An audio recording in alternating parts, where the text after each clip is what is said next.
Everyone, বহুত দিনৰ পাছত এটা ভিডিঅ' আপোনালোকৰ মাজলৈ আগবঢ়াইছোঁ। ভিডিঅ'টো চাই কেনেকুৱা পায় জনাবলৈ নাপাহৰিব। আৰু আজি মই চুলিত লগাবলৈ লৈছোঁ জেতুকা পাত। আৰু সকলোৱে জানেই জেতুকা পাত চুলিৰ কাৰণে কিমান ভাল। আৰু এতিয়াতো ঠাণ্ডা দিন পৰিছে ন, সকলো চুলিবোৰ সৰি যায় আৰু শুকান হৈ যায়, ফাটে আগটোহত। সেইকাৰণে ভাবিছোঁ জেতুকাকে লগাওঁ।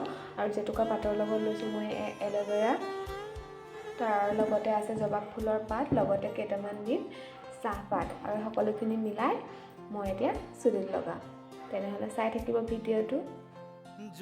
এতিয়া ইয়াৰ লগত দিম কেইটামান চাহপাত আৰু লগতে এল'ভেৰাৰ মাজৰ অংশটো। এতিয়া এইবোৰ চব মিক্সিত দি ল'ম। জেতুকাখিনি আমাৰ মিলাই হৈ গ'ল, আৰু এইখিনি অলপ আধা ঘণ্টামানৰ কাৰণে ৰাখি দিম, তাৰপিছত চুলিত লগাব পৰা হ'ব।